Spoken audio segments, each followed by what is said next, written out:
ನಮಸ್ಕಾರ ವೀಕ್ಷಕರೇ, ನವರಾತ್ರಿ ನವದುರ್ಗೆಯರು ವಿಶೇಷ ಕಾರ್ಯಕ್ರಮಕ್ಕೆ ಸ್ವಾಗತ. ನಾನು ಭವ್ಯ ಶ್ರೀವತ್ಸ. ನವರಾತ್ರಿಯ 6ನೇ ದಿನ ಕಾತ್ಯಾಯಿನಿ ದೇವಿಯ ಆರಾಧನೆ.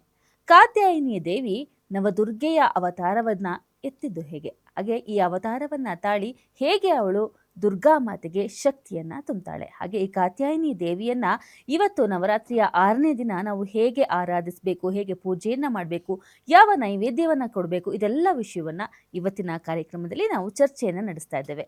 ಕಾರ್ಯಕ್ರಮದಲ್ಲಿ ಇವತ್ತು ನಮ್ಮ ಜೊತೆ ಇದ್ದಾರೆ ಖ್ಯಾತ ಜ್ಯೋತಿಷಿಗಳು, ಆಧ್ಯಾತ್ಮಿಕ ಚಿಂತಕರು, ಬ್ರಹ್ಮರ್ಷಿ ಆನಂದ ಸಿದ್ಧಿಪೀಠಂನ ಸಿಇಒ ಆಗಿರುವಂತಹ ಹಾಗೂ ಡಾಕ್ಟರ್ ಮಹರ್ಷಿ ಆನಂದ ಗುರೂಜಿಯವರ ಪುತ್ರರಾಗಿರುವಂತಹ ಶ್ರೀನಿವಾಸ ಶರ್ಮಾ ಗುರುಗಳು ಇವತ್ತು ನಮ್ಮ ಜೊತೆ ಇದ್ದಾರೆ.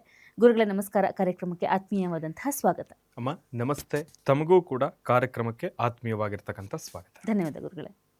ಗುರುಗಳೇ, ಇವತ್ತು ನವರಾತ್ರಿಯ 6ನೇ ದಿನ ಮಾತೆಯನ್ನ ಅಂದರೆ ಕಾತ್ಯಾಯಿನಿ ದೇವಿಯನ್ನ ವಿಶೇಷವಾಗಿ ಆರಾಧಿಸುವಂತಹ ಸಮಯ. ಕಾತ್ಯಾಯಿನಿ ಅಂದರೆ ಬಹಳ ಶಕ್ತಿಯುತ ದೇವಿ, ಶಕ್ತಿವಂತ ಏಕೆ. ಈ ಚಂದ್ರಘಂಟಾ ದೇವಿ, ಬ್ರಹ್ಮಚಾರಿಣಿ ದೇವಿ, ಶೈಲಪುತ್ರಿ ಇವರೆಲ್ಲರಿಗಿಂತ ಕಾತ್ಯಾಯಿನಿ ದೇವಿಗೆ ವಿಶೇಷವಾದಂತಹ ಶಕ್ತಿ ಇರುತ್ತೆ. ಪರಮೇಶ್ವರನಲ್ಲಿ ಆಕೆ ಒಂದಾಗಿರ್ತಾಳೆ ಅಂತ ಹೇಳ್ತಾರೆ. ಇವತ್ತು ನಾವು ಕಾತ್ಯಾಯಿನಿಯನ್ನ ಆರಾಧನೆ ಮಾಡೋದ್ರಿಂದ ಯಾವೆಲ್ಲ ಶಕ್ತಿಗಳು ನಮಗೆ ಸಿಗುತ್ತೆ, ಯಾವ ರೀತಿಯ ಫಲಗಳು ನಮಗೆ ಸಿಗುತ್ತೆ ತಿಳಿಸ್ಕೊಡಿ. ಖಂಡಿತ. ನಮಸ್ಸೂರ್ಯಾಯ ಚಂದ್ರಾಯ ಮಂಗಳಾಯ ಬುಧಾಯ ಚ ಗುರು ಶುಕ್ರ ಶನಿಭ್ಯಶ್ಚ ರಾಹವೇ ಕೇತವೇ ನಮಃ. ಮಹಾದೇವ್ಯೈ ಚ ವಿದ್ಮಹೇ ವಿಷ್ಣುಪತ್ನೇ ಚ ಧೀಮಹಿ ತನ್ನೋ ಲಕ್ಷ್ಮೀ ಪ್ರಚೋದಯಾತ್. ಕಾತ್ಯಾಯನಾಯ ವಿದ್ಮಹೇ ಕನ್ಯಾಕುಮಾರಿ ಧೀಮಹಿ ತನ್ನೋ ದುರ್ಗೆ ಪ್ರಚೋದಯಾತ್. ಜಗತಃ ಪಿತರಂ ವಂದೇ ಪಾರ್ವತಿ ಪರಮೇಶ್ವರಂ. ಪ್ರತಿನಿತ್ಯದ ಕಾರ್ಯಕ್ರಮದಂತೆ ನನ್ನ ಗುರುಸ್ಥಾನದಲ್ಲಿರ್ತಕ್ಕಂಥ ನನ್ನ ತಂದೆಯವರಾಗಿರ್ತಕ್ಕಂಥ ಡಾಕ್ಟರ್ ಮಹರ್ಷಿ ಆನಂದ್ ಗುರುಜಿರವರ ಪಾದರವಿಂದಗಳಿಗೆ ನಮಸ್ಕರಿಸುತ್ತಾ, ನನ್ನ ಮಾತೃಶ್ರೀಯವರನ್ನು ಪ್ರಾರ್ಥನೆಯನ್ನು ಮಾಡ್ತಾ, ನನ್ನ ಅಜ್ಜಿ ತಾತರವರನ್ನು ನಮಸ್ಕರಿಸ್ತಾ, ಇವತ್ತಿನ ದಿನ ನವರಾತ್ರಿಯ 6ನೆಯ ದಿನ ಕಾತ್ಯಾಯಿನಿ ದೇವಿ. ಬಹಳ ವಿಶೇಷವಾಗಿರ್ತಕ್ಕಂಥ ಒಂದು ಪ್ರಶ್ನೆಯನ್ನು ಕೇಳಿದ್ರು ತಾಯಿಯವರು. ಕಾತ್ಯಾಯಿನಿ ದೇವಿ ಅವತಾರಗಳಲ್ಲಿ ಬಹಳ ಶಕ್ತಿಯುತವಾಗಿರ್ತಕ್ಕಂಥ ಅವತಾರ. ತಾಯಿಗೆ ಬಹಳ ವಿಶೇಷವಾಗಿರ್ತಕ್ಕಂಥ ಒಂದು ಶಕ್ತಿ ಇರುತ್ತೆ, ಎಲ್ಲವೂ ಕೂಡ ಇರುತ್ತೆ. ಕಾತ್ಯಾಯಿನಿ ದೇವಿಯ ಜನನ ಹೇಗಾಯಿತು, ಕಾತ್ಯಾಯಿನಿ ದೇವಿಯ ಅವತಾರದ ಹಿಂದೆ ಇರತಕ್ಕಂಥ ರಹಸ್ಯ ಏನು ಅನ್ನೋದನ್ನ ನಾನು ನಿಮಗೆ ತಿಳಿಸ್ಕೊಡ್ತೇನೆ. ನವರಾತ್ರಿಯ 6ನೇ ದಿನಕ್ಕೆ ಬಂದಿದ್ದೇವೆ. ಪ್ರತಿನಿತ್ಯದ ಒಂದು ವಿಚಾರಗಳನ್ನು ತಿಳಿಸ್ಕೊಡ್ತಾ ಇದ್ದೇನೆ. ನಾನು ಅಂದ್ಕೊಳ್ತೀನಿ ಎಲ್ಲರೂ ಕೂಡ ಅದನ್ನ ಕರೆಕ್ಟಾಗಿ ಚಾಚು ತಪ್ಪದಿರ ಪಾಲಿಸ್ತಾ ಇದ್ದೀರಿ ಅಂತ ಹೇಳಿ.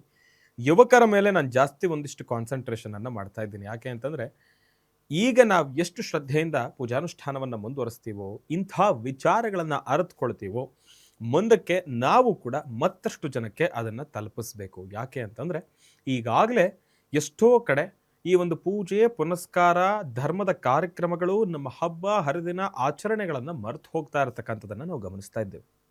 ಇದೆಲ್ಲದರ ಮಧ್ಯೆ ಹೆಚ್ಚು ಇವಾಗ ವಯಸ್ಸಾಗಿರ್ತಕ್ಕಂಥವ್ರಿಗಿಂತ ವಯಸ್ಸಿನಲ್ಲಿರ್ತಕ್ಕಂಥ ಯುವಕರು ಇದರ ಬಗ್ಗೆ ಜಾಸ್ತಿ ಮಾಹಿತಿಯನ್ನು ತೆಗೆದುಕೊಂಡು 10 ಜನಕ್ಕೆ ಅದನ್ನು ಹರಡಿಸಿ ಎಲ್ಲರ ಕೈಯಲ್ಲಿ ತಾವು ಕೂಡ ಸೇರಿಕೊಂಡು ಈ ಒಂದು ಹಬ್ಬವನ್ನು ಆಚರಣೆಯನ್ನು ಮಾಡತಕ್ಕಂಥದ್ದಾಗಲಿ ಎಂಬತಕ್ಕಂಥ ವಿಶೇಷ ಸಂಕಲ್ಪ. ಹಾಗಾಗಿ ಇವತ್ತು 6ನೇ ದಿನದ ನವರಾತ್ರಿ ದೇವಿ ಕಾತ್ಯಾಯಿನಿ. ತಾಯಿಗೂ ಕೂಡ 3 ಕಣ್ಣಿರುತ್ತೆ. ಬಹಳ ವಿಶೇಷವಾಗಿ ತಲೆ ಮೇಲೆ ಚಂದ್ರನನ್ನು ಹೊತ್ಕೊಂಡಿರ್ತಾಳೆ ತಾಯಿ ಕಾತ್ಯಾಯಿನಿ. ಕಾತ್ಯಾಯಿನಿಯ ಅವತಾರವನ್ನು ತಾವು ನೋಡೋದಾದ್ರೆ, ತಾಯಿಗೆ ಬಹಳ ವಿಶೇಷವಾಗಿರ್ತಕ್ಕಂಥ ಅಸ್ತ್ರ ಶಸ್ತ್ರಗಳೆಲ್ಲವನ್ನು ಕೂಡ ಉಳ್ಳಂತಹ ವಿಶೇಷವಾಗಿರ್ತಕ್ಕಂಥ ಒಂದು ರೂಪ. ತಾಯಿಯನ್ನು ನೋಡೋದಾದ್ರೆ ಒಂದು ಕ್ಷಣ ನಮಗೆ ಮೈ ನಡಗ ಹೋಗುತ್ತೆ. ಯಾಕೆ ಅಂತಂದರೆ, ಕಾತ್ಯಾಯಿನಿಯ ರೂಪ ಅಷ್ಟು ವಿಶೇಷವಾಗಿರ್ತಕ್ಕಂಥದ್ದು.